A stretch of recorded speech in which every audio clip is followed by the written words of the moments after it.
ఏ అరుణా, నీ మొగుడు నిండు నూరేళ్ళు హాయిగా బతకాలని ఆ గుళ్ళో పూజలు చేస్తున్నావా? హలో అరుణ, కానీ నీ మొగుడు బతికుండాలంటే ఆ దేవుడు ఆశీస్సులు ఒకటే ఉంటే సరిపోదు అరుణ. మాలాంటి వాళ్ళు దయా దక్షిణాలు కూడా కావాలి. ఎవరా మీరు? మర్యాద లేకుండా మాట్లాడుతున్నారు. మర్యాదగా ఇక్కడ నుంచి నడవండి. మర్యాద ఇచ్చి పుచ్చుకోవడానికి ఏమన్నా మర్యాద రామనాలు కాదే? మటర్లు, మేడబంగాలు, చందాలు, దారిదోపిడీలతో దేశంలో అల్లకల్లోలం సృష్టిస్తున్న నరరూప రాక్షసులు. అర్థం పద్ధం లేకుండా వాగుతున్నారు. అసలు ఇంతకి ఎవరా మీరు? ఎవరి పేరు చెబితే ప్రభుత్వాలకు పోలీసులకు కంటి మీద కురుకు కరువు అవుతుందో, ఎవరి పేరు తలుచుకుంటే ఓ అండర్వరల్డ్ మాఫియా సామ్రాజ్యం మొత్తం సాగిలపడి సలాం చేస్తుందో, ఆ మగుడు లేని మహారాజు చీకటి సామ్రాజ్యానికి చక్రవర్తి, మాఫియా సామ్రాజ్యానికి అధిపతి, నీల సామ్రాజ్యానికి దళపతి, అన్ని దేశం సైతం దేశ రాజకీయాలను శాసిస్తున్న ఇటు సీఎంను సైతం డిక్లేర్ చేయగల డిక్టేటర్ దమ్మున్న దాదా డాకు డాకు డాకు సర్దార్ తమ్ముళ్ళం.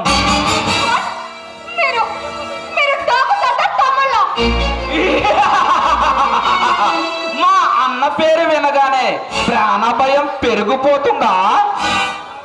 మాకు కావాల్సింది ఇస్తే ప్రాణాలతో బతుకుతారు, లేదంటే మా చేతిలో చచ్చిపోతారు.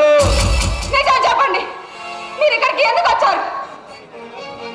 కొన్ని వేల సంవత్సరాల క్రితం అశోకుడు మన భారతదేశంలో అనేక చోట్ల నిర్మించిన బౌద్ధ స్తూపాలలో ఎక్కడో ఒక చోట ఆ బంగారు బుద్ధుని విగ్రహం తయారు చేయించి ఆ స్తూపాల్లో నిక్షేపించినట్లు పురాణాలు చెబుతున్నాయి.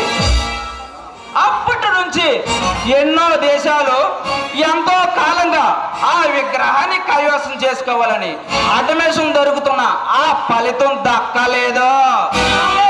ఆ విగ్రహం మన ఆంధ్ర రాజధాని అమరావతిలోనే దాగుందని దాని జాడు కనుకున్న ఒకే ఒక మగాడు ఈ మొగుడు.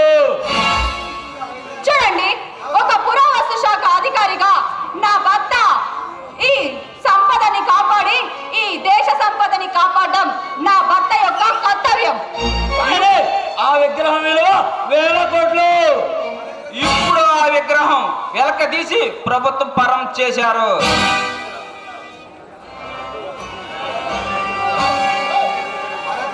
కాదంటే నిన్ను నీ మొగుడిని చాలా గర్భంలో కలిపేస్తాం. మర్యాదగా ఇక్కడ నుంచి వెళ్ళండి. నా భర్త వచ్చాడంటే ఒక్కడిని కూడా వదిలిపెట్టాడు. ప్రాణాలతో బ్రతికి బయటపడతారు. వెళ్ళండి. అయితే చూడే, నీ శీలాన్ని కాపాడుకోవటానికి నీ మొగుడు వస్తాడో ఇంకెవడొస్తాడో మేము చూస్తామే. రావే.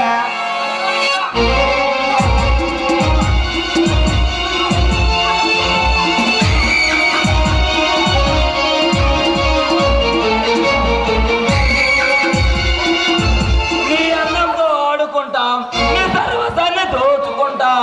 రావే.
వేదాలు పుట్టిన పుణ్యభూమిలో స్త్రీని దేవతగా కొలిసే ఈ పవిత్ర దేశంలో ఉన్నపోతుల లాంటి ఇద్దరు ఒక ఆడదాని మీద అత్యాచారం చేస్తారా?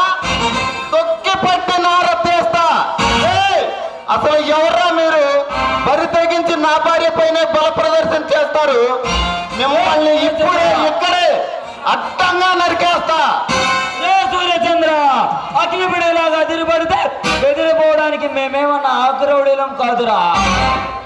భయం ఎరగని బింపు చోరులో రక్తం తాగి పెరిగిన రామునసులో రౌడిదాన్ని రక్తపాట సూచించగల డాకు డాకు సర్దార్ తమ్ముడు.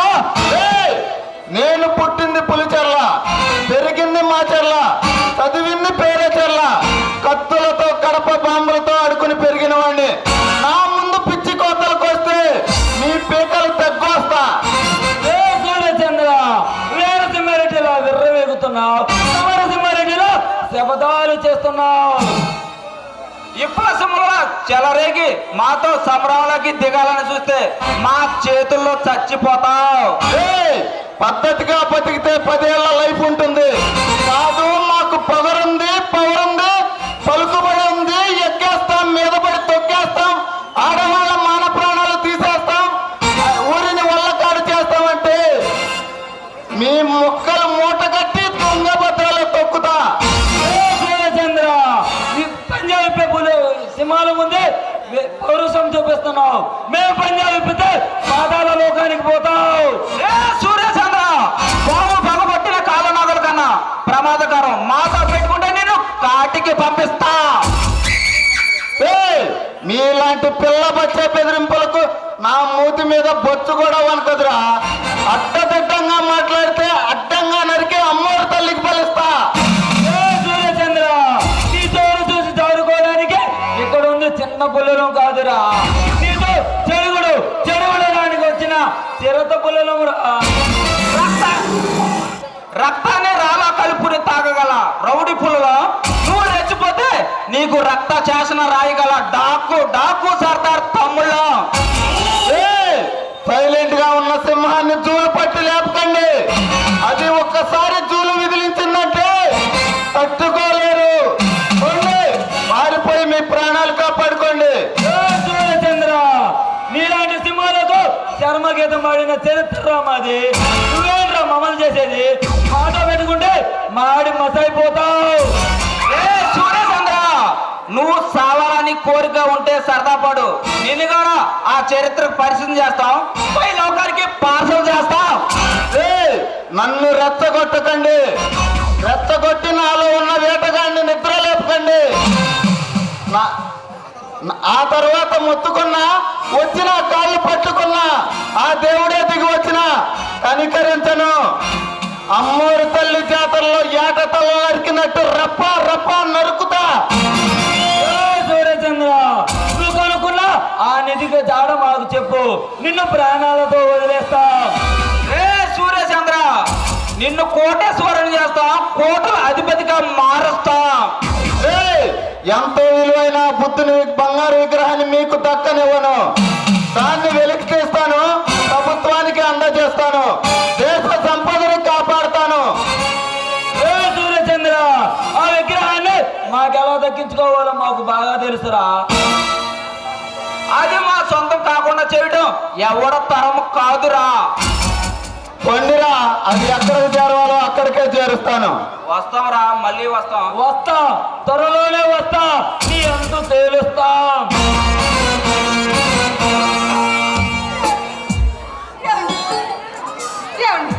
మీరు సమయానికి వచ్చారు కాబట్టి సరిపోయింది. లేదంటే నా పరిస్థితి ఊహించుకుంటేనే చాలా భయంగా ఉందండి. అరుణా, నువ్వేం భయపడకు. ఆ దుర్మార్గులకు ఎలా బుద్ధి చెప్పాలో నాకు బాగా తెలుసు. అలాంటి దుర్మార్గుల్ని ఊరికే వదిలిపెట్టకూడదండి. నాలాంటి ఆడవాళ్ళకి రక్షణ లేకుండా పోతుందంటే కారణం ఆ దుర్మార్గులే అండి, ఆ దుర్మార్గులే. అరుణా, ఈ సమాజంలో రోజు రోజుకి ఆడవాళ్ళపై అత్యాచారాలు విపరీతంగా పెరిగిపోతున్నాయి. దానికి కారణం మద్యము లేక మానసిక రోగము అస్సలు అర్థం కావటం లేదు. అవునండి, ఇలాంటి రాక్షసులు ఉన్నంత కాలం మాలాంటి ఆడజాతి ఎక్కడ అంతరించిపోతుందో అని చాలా భయంగా ఉందండి. అరుణా, అంత మాట అనుకో. మిమ్మల్ని కాపాడుకోవాల్సిన బాధ్యత మాది. ఇకపై ఈ దేశంలో ఆడవాళ్లపై అసభ్యంగా ప్రవర్తించిన, అత్యాచారాలు జరిపిన ప్రభుత్వం వారికి కఠినంగా శిక్షలు విధించాలి. సాక్ష్యాలు ఆధారాలు ఆలస్యం చేయకుండా నేరస్తులకు నెలదిరక్క ముందే ఉరిశిక్ష విధించాలి. ఏమండి, మన దేశంలో అలాంటి చట్టాలు వస్తేనైనా మాలాంటి ఆడవాళ్ళ పైన జరుగుతున్న అఘాయిత్యాలు కాస్తైనా తగ్గుతాయండి, తగ్గుతాయి. అరుణ, ఈ విషయంపై పార్లమెంట్ లో చర్చ జరిపి ఒక ప్రత్యేక చట్టం రూపొందించాలి. అది ఈ దేశ ఆడబిడ్డలకు ఒక తీపి కబురు కావాలి. ఏమండి, ఆ చట్టం ఆడవాళ్ళకి భరోసా ఇచ్చే శ్రీరామ రక్ష అవ్వాలండి. అరుణ, నీ కళ తప్పకుండా తీరుతుంది. ఇంతకీ ఏంటి ఈరోజు చాలా అందంగా కనిపిస్తున్నావు? చెప్తానండి. ఇంతకీ ఈ రోజైనా నా కోసం మల్లెపూలు తీసుకొచ్చారా, లేక ఎప్పట్లాగే మర్చిపోయి వచ్చారా? అరుణ, నీ మనసే మల్లెపూ, అలాంటిది నీకెందుకు మల్లెపూలు? ఈ మాటలకేం తక్కువ లేదు. మర్చిపోయి వచ్చిందే కాకుండా బానే కవర్ చేసుకుంటున్నారే. అరుణ, మీ ఆడవాళ్లకు నిజాలు చెబితే అసలు నమ్మదు. మీ అందాలను పొగుడుతూ అబద్ధాలు ఆడినా సరే ఇట్లే నమ్మేస్తారు. అంటే ఇన్నాళ్ళు నేను అందంగా ఉంటానని, నా కళ్ళు బాగుంటాయని, నా ముక్కు బాగుంటుందని చెప్పిన మాటలన్నీ అబద్ధాలే అన్నమాట. అవేం లే బంగారం, అవన్నీ నిజాలే. అబ్బా వదలండి, ఇప్పటి నుంచి మీ మాటలు నేను అసలు నమ్మను. నా బంగారానికి కోపం వచ్చినట్టుంది. కోపంలో నిన్ను చూస్తుంటే చాలా అందంగా కనిపిస్తున్నావు. ఈ మాయా మాటలతో నన్ను ఐస్ చేయాలని చూడకండి, నేనేం కరిగిపోను. అయితే చూడు, నిన్ను నా బిగి కౌగిలిలో బంధించి నీపై ముద్దుల వర్షం కురిపిస్తాను. మళ్ళీ నీకు మన మొదటి రాత్రి గుర్తు చేస్తాను. అబ్బా వదలండి, నాకు సిగ్గు. కాస్త ఆగితే నీ బుగ్గలు కూడా ఎరిపెక్కిపోతాయి.